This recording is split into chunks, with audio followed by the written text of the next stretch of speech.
Welcome to this week's episode of Paranormal United States. This is episode 18, Louisiana. Cool. Thanks for joining us. So when you think of Louisiana, what comes to mind? I know you asked me in the previous one. I didn't have a clue. But in Louisiana, what would come to mind first of all?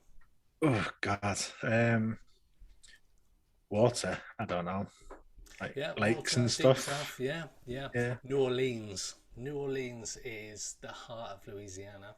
When it comes to New Orleans, um, it's got a very rich and vibrant haunted history.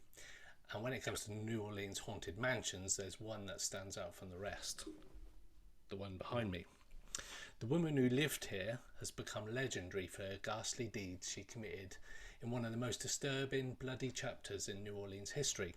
Her name was Delphine LaLaurie, and history knows her as Madame LaLaurie. I'm going to talk about the haunted mansion on Royal Street where she committed unspeakable atrocities. Once thought the most splendid home in the neighbourhood, the LaLaurie house has now considered to be a house of horrors. Its ghosts have a tragic tale to tell, and trust me when I say their stories are not for the faint-hearted. Wow. So, if you were to live in the French Quarter in the early 1830s, you would know about Madame LaLaurie and the rather glittering soirees she hosted at a lavish mansion. The house certainly must have lived up to its role as an architectural hostess for the social elite of its day. Whilst its appearance might have changed a bit over the years, it's easy to imagine what it might have been like during the 1830s. Chandeliers, carvings, wrought iron, fixings, pristine, fashionable, postcard perfect house. Looks very nice. It does look a bit ominous in this picture, I won't lie. Yeah, But I think, the background's a bit so dark. it is a bit dark. So Madame LaLaurie herself, she was born of a well-bred family, the kind with knights in its genealogy. She was attractive. She had been a wife to 3 husbands, a high-ranking Spanish officer who had left her widowed with a newborn daughter. After him came a well-known banker who she had 4 children with, and then she married a physician, Leonard LaLaurie.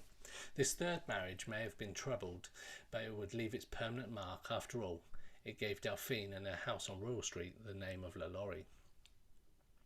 So there were murmurs something was amiss at the house before a fire. So there were house slaves that looked malnourished. Other slaves simply vanished with no explanation. And why did Madame LaLaurie's daughters seem so quiet and so pale?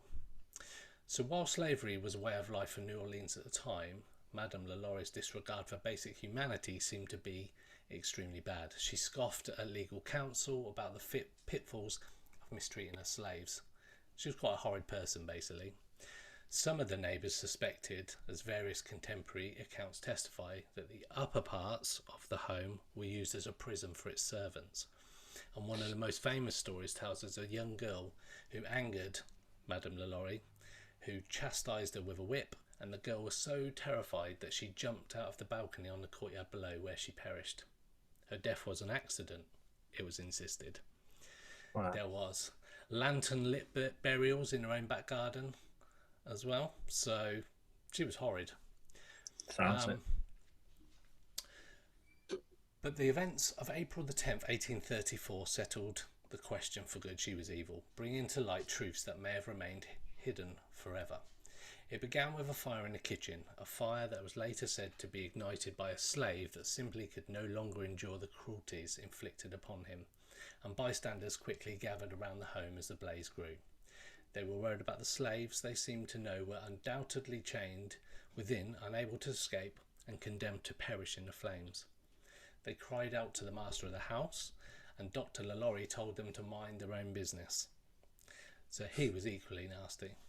Firefighters arrived on the scene and the fire was extinguished, but amidst the fallout they found something they didn't expect, something uglier than anything they could ever have imagined.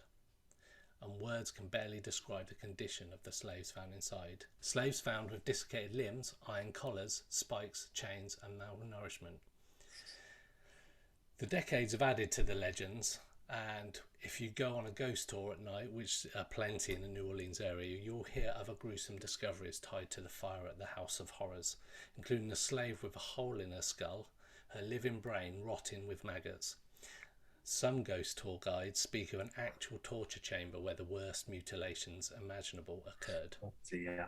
Yeah, horrible place. The true extent of all the crimes are largely lost to time, and only the dead people would be able to tell you exactly what happened. Wow. It's notable that not long after the fire, the LaLauries fled New Orleans for obvious reasons. Don't blame him. And recent accounts describe their carriage leaving the city at unusually high speed. Is this a testament to their guilt? Maybe. Maybe. They went and fled to Paris, where Madame LaLaurie spent most of the rest of her life until she died. But some say she never escaped her crimes, and the stigma of what she'd done followed her to Europe. So that's a little bit about the history of her and the house. That's what you call horrible histories. It's horrible histories, and that's the setting of some kind of sort of torture-based horror film. You can see it like all a over. Saw movie or something. Yeah, definitely. Like something a bit like American Horror Story. Hold that thought. Okay. So since the fire, the LaLaurie Mansion has been left to the whims of tempestuous times. It's been a girls' school, a homeless shelter, a private residence, and incredibly at the beginning of the 1900s it was apparently housed a pub on the first floor, the owner capitalising on its eerie reputation, even calling it the Haunted Saloon. So, more recently, a certain person called Nicolas Cage owned the house. He bought it with the hope of writing a horror novel within the walls, and if you're going to get any kind of inspiration, I think there's probably the best place. Yeah. As you know, Nick Cage was a bit fell on bad times, so he sold the house, and it seemed the house brought him nothing but bad fortune because he never wrote the book either. It's also a house rife with spirits of the dead, specifically the ghosts who met a tragic and violent end at the hands of the cruel mistress. They say wails of agony plague its rooms at night, doors slam, furniture moves, and apparitions of slaves are seen walking around the property, some even in chains. Interested in seeing Madame LaLaurie herself? It seems that other apparitions have banished her from that particular haunted mansion, and although it may still bear her name, it doesn't bear her. Her spirit has been seen nearby, though, at the local cemetery where she once worshipped. So today, if you were to wander down the streets of the French Quarter at the midnight hour, after all the ghost tours have departed, you may find the streets shrouded in fog. The lanterns might barely illuminate the dim streets.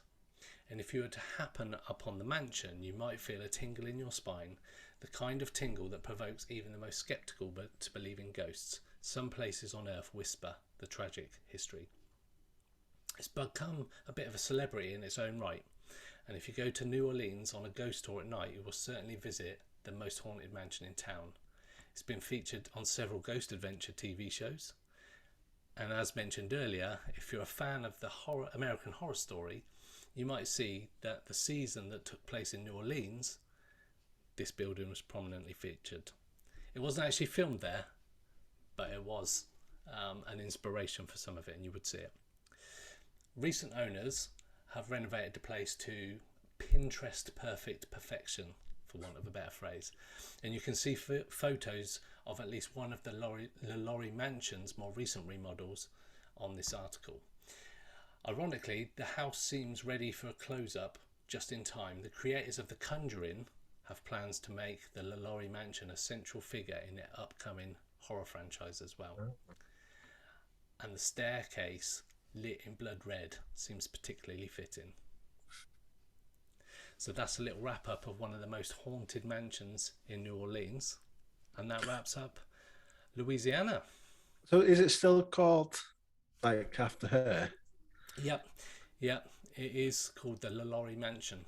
Because you'd think that obviously with what happened, they'd sort of not want to sort of glamorize sort of her and not call it like after her. I think with some of the deep and dark sort of history of New Orleans and the fact that people go there a lot, I think as part of the ghost tours that go on in the streets all around New Orleans, that they decided to keep it as a sort of a nod to the horrible history, as you quite rightly pointed out. Maybe. Yeah. So horrible place, horrible lady, horrible husband, horrible events. Supposed to be a doctor. Yeah, and weirdly, we talked about a physician in a previous episode as well, where Yeah. there was deaths as well. So it sounds like back in the day, if you were some kind of doctor, you weren't exactly pleasant. Cool. So that is this week in Paranormal United States, Louisiana.